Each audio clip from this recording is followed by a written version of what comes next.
Durante los años 70, ni el lector más acérrimo de la distinguida competencia podía negar la realidad. Spider-Man se había coronado como el nuevo rey de los cómics. Su serie contaba con un protagonista que servía como referencia y espejo para los lectores jóvenes. Su gran plantel de secundarios dividían el peso de los argumentos generales en subtramas que iban cobrando importancia con el pasar de los números, convirtiendo a la vecina, al compañero de redacción o a la pareja de un amigo en piezas clave de la serie. Esto, sumado a los dinámicos combates con carismáticos villanos, terminaron consolidando a The Amazing Spider-Man, una vez concluido el balance del año 75, en la serie más vendida del cómic norteamericano, superando al Hombre del Mañana y al entrañable Archie Andrews. El chaval detrás de la identidad arácnida llevaba casi una década en la universidad y para 1978, año de su graduación, podía recordar centenares de historias que le diferenciaban de cualquier adolescente. Su adorada novia había muerto, el padre de su amigo también. Había tenido un clon por breves momentos. La locura de este amigo le haría adoptar la identidad de su némesis y parecería que, por fin, podría entrar en la adultez como cualquier joven americano. Pues no sería así, debido a que para graduarse aún le faltaba completar la asignatura de gimnasia, irónicamente. Sin embargo, no todos fueron funestos finales para gente cercana. Tras recibir un toque de atención de parte de Stan Lee, Jerry Conway primero y Marv Wolfman después, en su rol de guionistas, trataron de devolver un poco la alegría a la vida de Peter. Mary Jane sería su novia, y juntos asistirían a la boda de Ned Leeds y Betty Brant, que no estuvo exenta de sustos villanescos. Ross Andru, el dibujante, luego de la no graduación, se despidió de una serie que también decía adiós a su etapa clásica.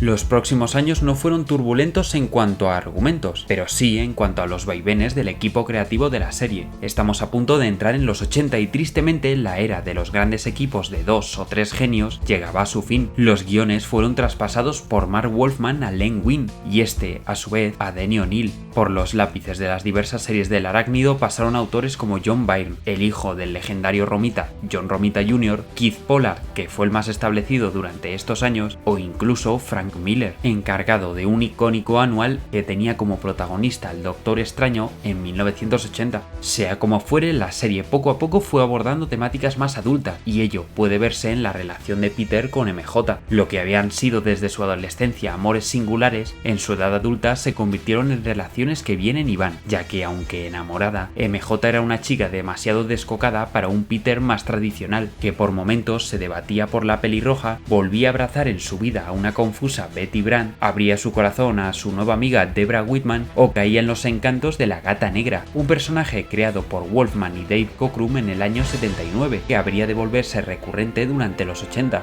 Spider-Man contaba con varias series a sus espaldas. Amazing era la principal, espectacular centrada en la vida de Peter y sus amigos, una publicación en periódicos con Stan Lee y John Romita. Había incursionado en la televisión con una icónica serie animada, otra protagonizada por Nicholas Hammond e incluso una de producción japonesa. La marca Spider-Man era global, y como bien había demostrado Superman, esa mercantilización podría asfixiar a los autores de cómics con argumentos repetitivos. Si los 60 habían sido en su cómputo los días de gloria y los 70 la era de transición, los 80 estaban por convertirse en la edad oscura de Spider-Man, una madurez que se vio reflejada en la adopción de su célebre traje negro y que sacaría a relucir la tenebrosidad escondida en Peter Parker.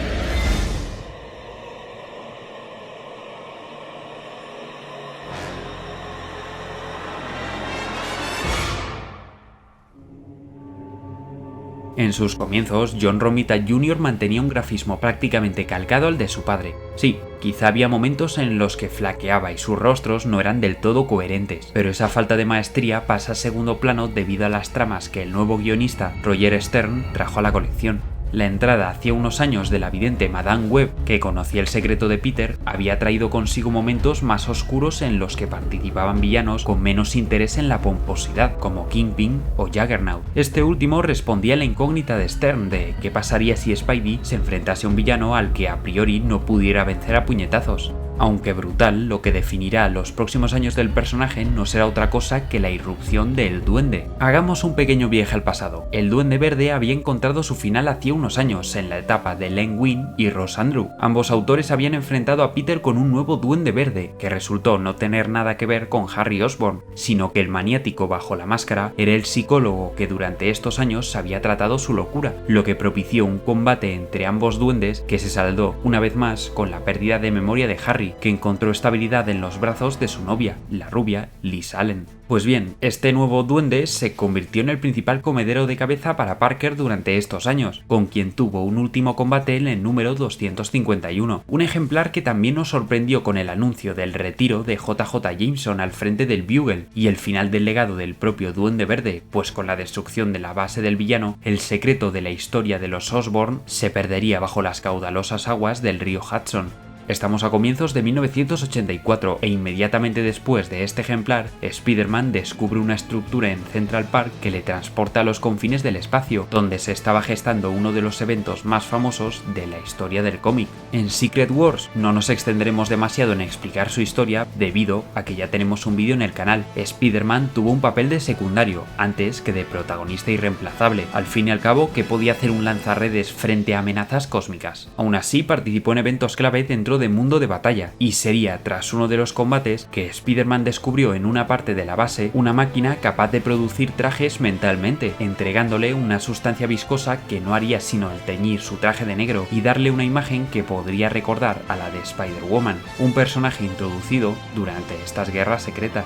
La historia tras este rediseño viene dada por un fan, Randy Schuller, que presentó antes de Secret Wars el diseño y argumento para un traje negro a un concurso que Marvel organizó para ver qué ideas podrían implementar en su universo. La misma, por su estética, gustó a la directiva, tanto que Jim Shooter, editor jefe, se la compró por $220.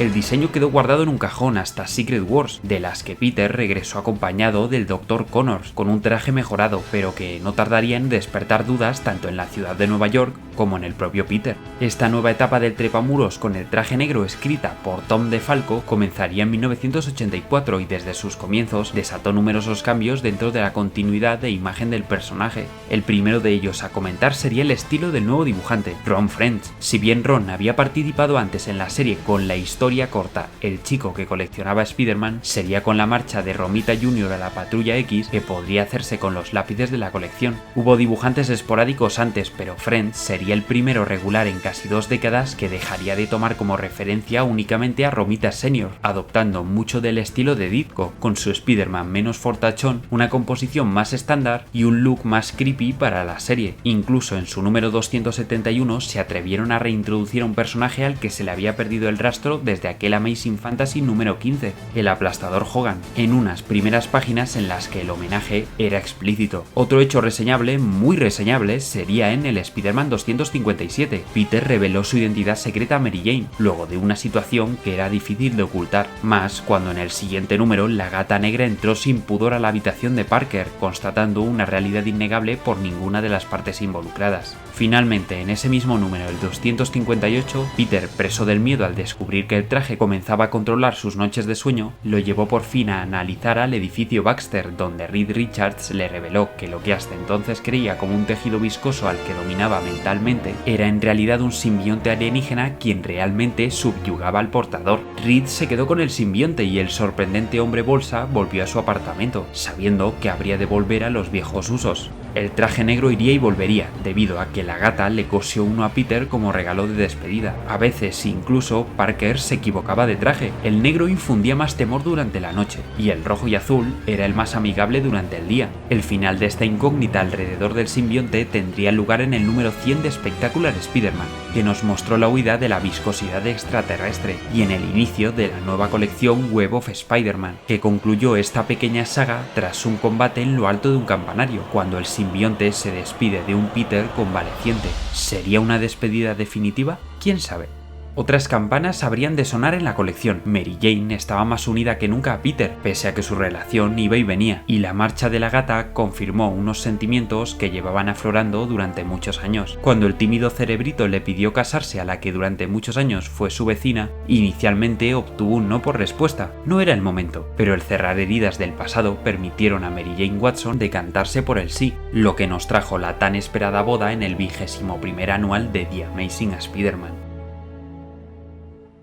Los lectores pensaban que después de tanta angustia aderezada por la muerte de Ned Leeds al revelarse su identidad como el Duende, la luna de miel del personaje sería mucho más apacible y tranquila. Lo que no esperaban es que lo que seguiría a ese anual sería una miniserie de 6 números que nos permitiría ser testigos en su primer ejemplar de la muerte de Spider-Man.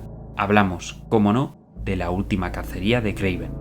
Si bien la parca parecía merodear al bueno de Peter, nunca pensó que esta vendría dada por el cazador Sergei Kravinov. Los encuentros entre ambos siempre habían sido auténticas pruebas de agilidad y concluían con la patética huida de Kraven. Sin embargo, durante esta noche lluviosa, el hombre que portaba la piel de león terminaría por matar a Spider-Man. Podríamos pensar que esta victoria llenaría de gozo a Sergei, sin embargo, comenzaría a atormentarse con visiones arácnidas, hasta el punto de salir a repartir justicia por la ciudad y convertirse en el sanguinario hombre araña. Al igual que hizo con sus presas animales, Kraven se convirtió en la araña, en una araña que esta vez sí pudo derrotar a la alimaña que estaba alimentándose de inocentes en las alcantarillas de la ciudad. Él es Spider-Man.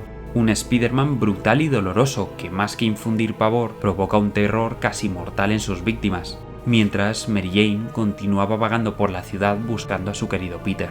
¿Y dónde se encontraba? ¿En el limbo? ¿En el infierno? Nada de eso. Estaba débil, rodeado de delirios con lo subterráneo.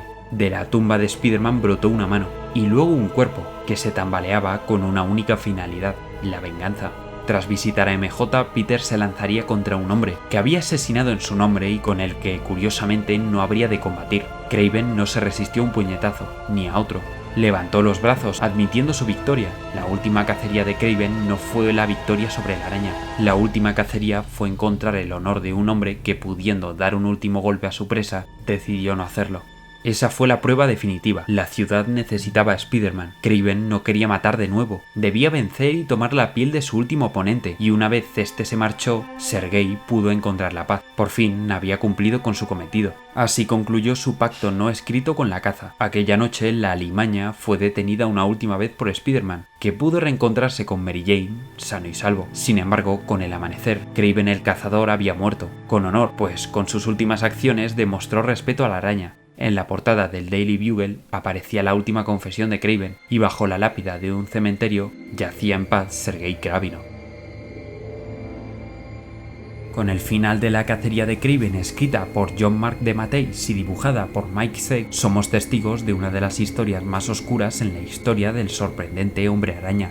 Un cómic casi ensayo que nos permitió entender la psique y obsesión de Kraven. Al contrario que otros villanos enfrentados con Spider-Man por cuestiones de obsesión, Kraven debía ser el mejor cazador. Su código de honor era inquebrantable y su cometido encontraría un final tras su última cacería.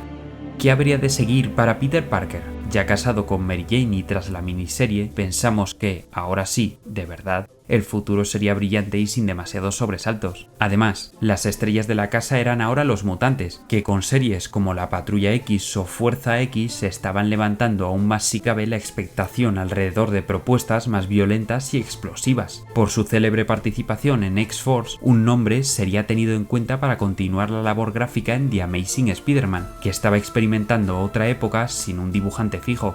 Ese autor no sería otro que Todd McFarlane, un artista único y de difícil descripción que sin duda habría de revolucionar el legado de un lanzarredes que contaba ya con las historias más fantasiosas, sorprendentes y espectaculares que un lector de cómics hubiera podido leer jamás.